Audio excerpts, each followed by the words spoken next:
अस्सलाम वालेकुम नाज़रीन, मैं वसीम अली और आप Waseem Ali official YouTube channel देख रहे हैं। नाज़रीन, जो आज की ताज़ा तरीन डेवलपमेंट्स हुई हैं ईरान इसराइल की जो जंग है उसके हवाले से, और पाकिस्तान के अंदर जो फेक न्यूज का प्रोपेगेंडा शुरू हो गया। गवर्नमेंट मुकम्मल तौर पर जो वो बेबस नजर आती है फेक न्यूज के सामने। अब ये कौन से लोग हैं और क्यों फेक न्यूज फैला रहे हैं ये आपके सामने हम रखेंगे। और दूसरी जानब जो इसराइल ईरान की जंग है, ईरान ने इस अंदाज के अंदर जो है वो इसराइल की ठोकाई जो है वो शुरू की हुई है कि इसराइल जो है वो घुटनों के बल आता हुआ नजर आ रहा है। और दूसरी जनाब आसिम मुनीर जो कि फील्ड मार्शल ऑफ पाकिस्तान है, उन्होंने डोनाल्ड ट्रंप के साथ जो मुलाकात की थी उस मुलाकात के नतीजे आना शुरू हो गए। डोनाल्ड ट्रंप जो कि बाकायदा तौर पर उसने आगाज कर दिया था, उसने ऐलान जो वो कर दिया था अमेरिकन गवर्नमेंट ने कि वो ईरान के ऊपर अटैक करने जा रहे हैं इसराइल की साइड लेते हुए, तो वो उनको अब मुअक्खर करना पड़ गया है 2 हफ्तों के लिए। और यहां तो पाकिस्तान के अंदर वो बातें फैलाई जा रही थी ना कि पाकिस्तान के आर्मी चीफ वहां पे चले गए, पता नहीं ईरान का सौदा हो गया है, पाकिस्तान के अंदर यार बेसिस जो वो दे दिए जाएंगे। तो ये तमाम की तमाम फेक न्यूज है, इसका कोई हकायक के साथ तल्लक नहीं है। अब मजे की बात यह ना कि ये जो लोग कहते थे इससे क्या होगा, तो आप देखें कि वो अमेरिका बाकायदा तौर पर जो तैयारी कर रहा था, जो ऑलरेडी इसराइल की सपोर्ट कर रहा है, इसराइल को असला जो वो सप्लाई किया जा रहा है,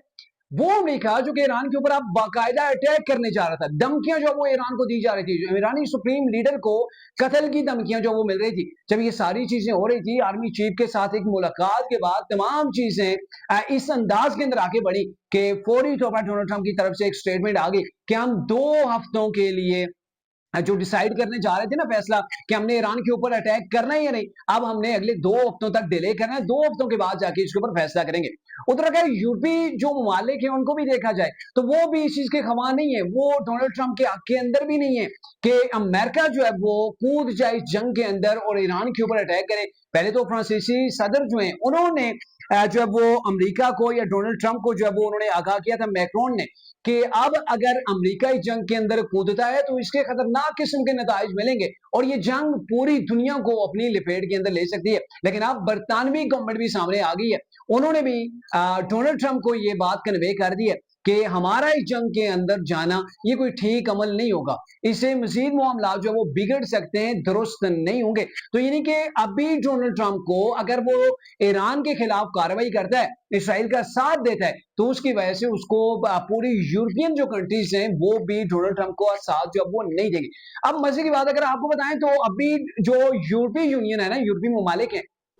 उन्होंने कोशिश शुरू की है कि ये जंग जो है हथियारों के बजाय, महाजों के ऊपर लड़ने के बजाय इसको सफारती जरिए से हल करना चाहिए। और इसके ऊपर अभी भी जिनेवा के अंदर एक जो वो मीटिंग्स हो रही हैं, मीटिंग्स के अंदर 2-3 ममालिक हैं जो कोशिश कर रहे हैं, जिसके अंदर फ्रांस है, जर्मनी है और ये ममालिक और बरतानिया है, ये कोशिश कर रहे हैं जो ईरान के वजीर खारजा हैं वहां पर इनके साथ मुलाकातें हुई हैं और आने वाले एतवार को मुज़ाकरात होंगे जो कि मुमकिन चांसेस हैं कि उसके ऊपर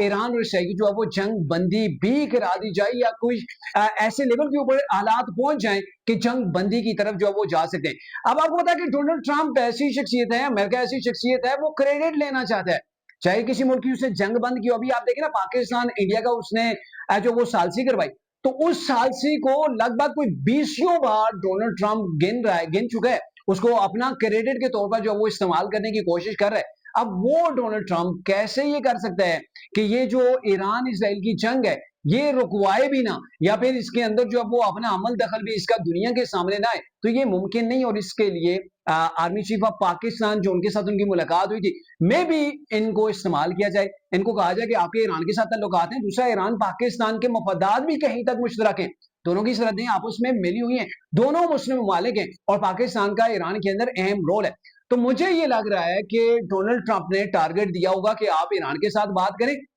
हम इसराइल के साथ करते हैं, तो कोशिश ये होगी कि किसी तरीके से अमन करा दिया जाए, क्योंकि अब ईरान को जो इसराइल है उसको भी नजर आ गया है, जो अमेरिका है उसको भी नजर आ गया है, पूरी दुनिया को नजर आ गया है कि ईरान ने ऐसा जवाब इसराइल को दिया है कि इसराइल घुटनों के बाद आता हुआ नजर आ रहा है। अभी मैं गैर मुल्की जरीदे की वो रिपोर्ट जो वो पढ़ा था जिसके अंदर बाजाबता तौर पर इन चीजों का इंकशाफ किया हुआ था कि ईरान के पास जितने बैलिस्टिक मिसाइल है ना, इतने आगे जो है वो इसराइल के पास इंटरसेप्टर्स की तादाद नहीं है। उनका आयरन डूम तो फेल हो गया है, बाकी जो दो उनके डिफेंस सिस्टम है वो काम कर रहे हैं और उनके पास इतने जो वो इंटरसेप्टर्स की तादाद नहीं है कि वो ईरानी जो बैलिस्टिक मिसाइल हैं उनका मुकाबला कर सकें, उनको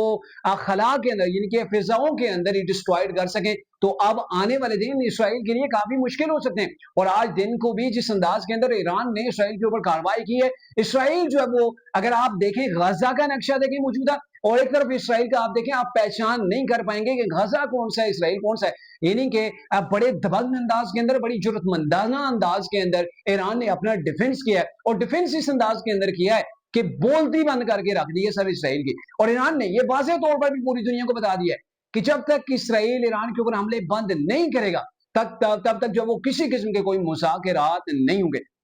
अच्छा, इन्हीं चीजों को लेके पाकिस्तान के अंदर भी एक डिबेट चल रही है और वो डिबेट ये है कि तरीके साहब के कुछ ट्रोल्स हैं सोशल मीडिया के, वो भगोड़े जिन्हें कहते हैं, वो एक बार फिर से पाकिस्तान के अंदर तीली लगाना चाह रहे हैं। लेकिन मुझे अफसोस है गवर्नमेंट के ऊपर के जो काम नहीं कर रही वो बेबस की हुई है इनके सामने उसने अपने हाथ खड़े किए हुए हैं। आप अंदाजा लगाएं, इमरान रियाज साफी हैं जो भगोड़ा हैं, जो एक दो और हैं इनके साथ, सदीक जान वगैरह जो हो गए, आदिल राजा वगैरह, तो वो पहले से इन चीजों के ऊपर जब वो लगे हुए हैं। साबिर शाकिर, अच्छा इनके मैं ट्वीट्स देख रहा था, 2 रोज इन्होंने सोशल मीडिया के अंदर ये तरीके साहब के लोगों को फीड किया कि अमेरिका ने पाकिस्तान के आर्मी चीफ से पाकिस्तान के अंदर हवाई अड्डे मांग लिए कि हम पाकिस्तान की जमीन इस्तेमाल करेंगे ईरान के खिलाफ। ठीक है, जब ये सारी चीजें चली और गुज़िश्ता रोज में देख रहा था कि इमरान रियाज जो वो मुतालबा कर रहे थे कि एस्टेब्लिशमेंट को पाकिस्तान की गवर्नमेंट को जवाब देना चाहिए कि अमेरिका के अंदर इन्होंने क्या सौदा किया है, इन्होंने वहां पे इनसे अड्डे मांगे गए तो इन्होंने क्या किया। तो सर ये खबर झूठी निकली, मुकम्मल प्रोपेगेंडा निकला और इस प्रोपेगेंडे को लोगों के ज़हनों के अंदर फीड किया गया, लोगों के अंदर ये स्टोरी वायरल की गई, लोगों के अंदर इन चीजों को पहुंचाया गया और जब ये पता चला कि स्टोरी पक गई है, हर एक तक पहुंच गई है, इधर से इन साहब ने क्या किया, अपने ट्वीट्स डिलीट कर दिए। अगर आपने गवर्नमेंट के ऊपर तनकीद करनी है, गवर्नमेंट कोई गलत स्टेप उठा रही है, पाकिस्तान ने क्या, अगर पाकिस्तान से वो हवाई अड्डे मांगे गए, पाकिस्तान से बेसिस मांगे गए, तो फिर पाकिस्तान ने क्या रिप्लाई किया, ये देखना चाहिए था। और अगर पाकिस्तान गवर्नमेंट दे देती तो फिर जो वो रिएक्शन आना चाहिए था, आप भी तनकीद कर दे। लेकिन एक चीज जिसका ना सर ना पाँव है, आप उसको लेके लोगों को झूठ लोगों के अंदर फैला रहे हैं। और उसके बाद मुझे तो अफसोस इस गवर्नमेंट के ऊपर है कि वो अपने लोगों को इस प्रोपेगेंडे की नजर कर रही है, ये गवर्नमेंट एक्शन नहीं ले रही। कई बार कहा गया कि ये लोग प्रोपेगेंडा करते हैं रियासत पाकिस्तान के खिलाफ, अफवाज पाकिस्तान के खिलाफ, और जब इनसे पूछा जाता है या फिर इनको जो वो इनके खिलाफ जो वो कुछ केस बनाए जाते हैं तो साथी तंजीमें निकल आती है, वो टपक पड़ती है कि भाई ये तो ज्यादती हो रही है, इज़हार राय की आजादी को ऊपर जो वो उसको कमाल किया जा रहा है। तो आज कहाँ है वो सहाफती तंजीमें, जब ये सारा प्रोपेगेंडा हो रहा है, इनको कोई शोकाज नोटिस जारी नहीं होता, इनके ऊपर ये इनको बैन नहीं किया जाता और ना ही गवर्नमेंट जो वो इनको बैन कर रही है। यानी कि इनको बिल्कुल खुली छुट्टी मिली हुई है कि आप रियासत पाकिस्तान के अंदर जितनी गुमराह कुन खबर चलाना चाहें चलाएं, और जब वो फैल चुके अवाम के अंदर इंतशार को आप मुंतकिल कर दें तो फिर चुपके से अपने डिलीट जो वो ट्वीट जो वो डिलीट कर दें। तो सर ये बात है ना, ये कम से कम साफत नहीं है, इसे आप दलाली कह सकते हैं कि आप तरीके इंसाफ की मोहब्बत के अंदर इतने अंधे हो गए कि आप रियासत पाकिस्तान को दाज देना चाहते हैं, आप अफवाज पाकिस्तान को कमजोर साबित करना चाहते हैं और आप जो है वो ऐसा बयानिया लोगों के ऊपर जो मुसल्लत करने की कोशिश करते हैं जो पाकिस्तान के दुश्मनों का है। तो इन सब को जो पाकिस्तान के अंदर प्रोपेगेंडा कर रहे हैं, इन सब के ऊपर जो है वो मुकम्मल जो है वो इनकी पाबंदी होनी चाहिए कि पाकिस्तान के अंदर लोग कम से कम इस फितने को ना देख सके। अब तक के लिए इतना ही था, अगली ब्लॉग तक के लिए इजाजत दीजिए, अल्लाह हाफ़िज़।